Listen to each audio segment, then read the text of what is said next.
Banyak sekali pahala-pahala yang Allah berikan ketika kita melaksanakan sholat. Bukan hanya yang fardunya, kesunahannya, atau bahkan rangkaian-rangkaian ibadah yang mengiringi sholat tersebut, Allah berikan pahala seperti ibadah lain. Contoh seperti pahala haji, pahala umroh akan didapatkan bagi orang yang senantiasa melazimkan sholat berjamaah. Dan juga banyak sekali pahala-pahala lain Allah berikan bagi orang yang senantiasa melaksanakan sholat. Dan itu jarang kita dapati ketika melaksanakan ibadah lain, Allah berikan pahala seperti sholat.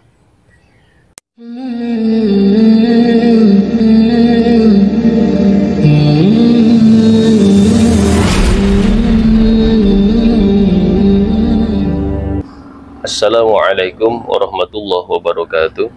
Bismillahirrahmanirrahim.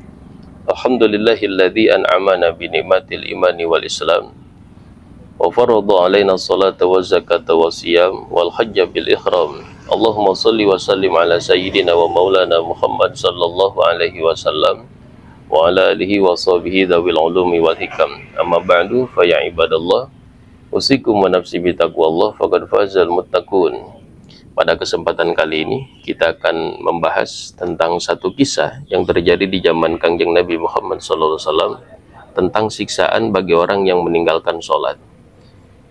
Terdapat keterangan di dalam kitab Durratun Nasihin halaman 139. Ruya anna Nabi alaihi salatu wassalam jalasa yauman ma'ashabihi. Diriwayatkan bahwasanya Kangjeng Nabi bersama para sahabat pernah duduk pada suatu hari. Jadi duduk-duduk santai. Setelah ibadah sholat, biasanya baginda Nabi ini suka duduk-duduk santai mengajarkan para sahabat. Kemudian faja'a syabun minal arabi ila babil masjid wa huwa yabki. Tiba-tiba datang seorang pemuda yang berdiri di depan masjid dalam keadaan menangis. Faqala alaihi salatu wasallam yubkika ya syab. Kemudian Kangjeng Nabi bertanya, apa yang membuatmu menangis wahai anak muda? Faqala ya Rasulullah mata abi wa laysa lahu kafanun wala ghusilun. Ya Rasulullah, bapakku telah meninggal dunia dan aku tidak mempunyai kain kapan untuk membungkusnya serta tidak ada yang memandikannya. Fa'amaru an-nabiyyu alaihi salatu wassalam Abu Bakrin wa Umar radhiyallahu anhuma. Kemudian Kangjeng Nabi memerintahkan sahabat Abu Bakar Siddiq dan Umar bin Khattab untuk ikut dengan anak muda tadi mengurus jenazah bapaknya.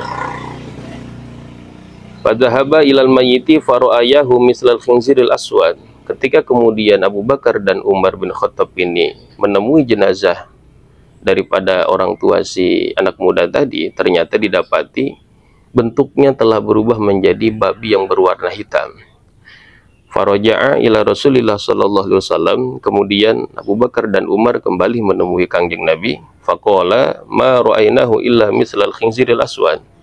Ya Rasulullah, kami dapati mayit tersebut, yaitu orang tua dari si pemuda tadi, telah berubah menjadi babi yang berwarna hitam.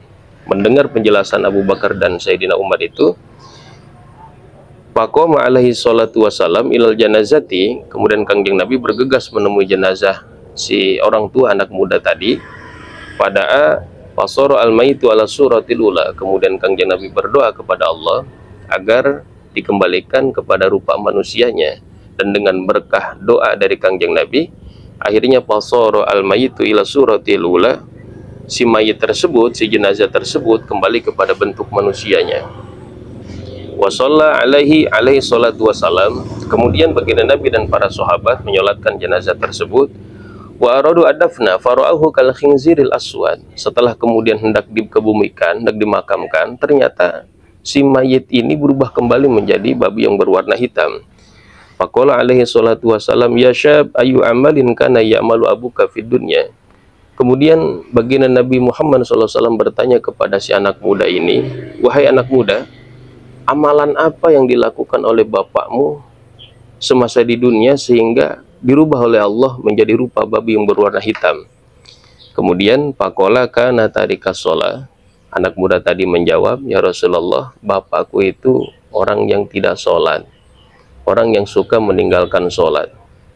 Faqala alaihi salatu wassalam ya ashabi unzuru halaman tarokas sholat sholata yab'atsuhu yaumal qiyamah mislal khinziril aswad nauzubillah.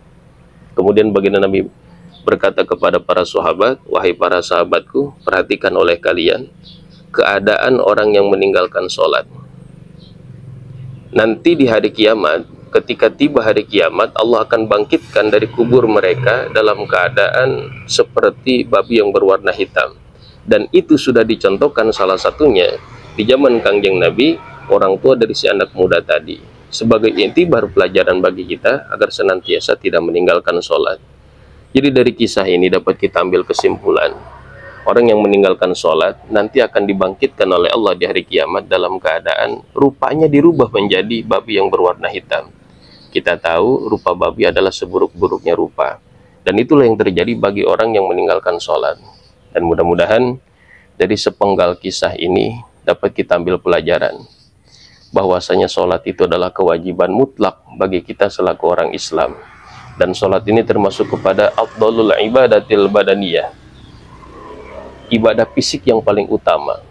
Setelah 2 kalimat syahadat adalah sholat 5 waktu. Banyak sekali pahala-pahala yang Allah berikan ketika kita melaksanakan sholat, bukan hanya yang pardunya, kesunahannya, atau bahkan rangkaian-rangkaian ibadah yang mengiringi sholat tersebut, Allah berikan pahala seperti ibadah lain. Contoh seperti pahala haji, pahala umroh akan didapatkan bagi orang yang senantiasa melazimkan sholat berjamaah. Dan juga banyak sekali pahala-pahala lain Allah berikan bagi orang yang senantiasa melaksanakan sholat. Dan itu jarang kita dapati ketika melaksanakan ibadah lain, Allah berikan pahala seperti sholat. Nah, oleh karena itu, setelah mendengar kisah ini, mudah-mudahan kita semua yang belum sholat agar mau sholat, dan yang sudah sholat agar terus meningkatkan kualitas ibadahnya, khususnya sholatnya, kualitasnya maupun kuantitasnya, dan agar kita semua bisa melaksanakan sholat dalam keadaan khusyuk. Mudah-mudahan sepenggal kisah ini ada manfaatnya. Hadanallahu wa yakum ajmain. Wallahu a'lam bishawab. Assalamualaikum warahmatullahi wabarakatuh.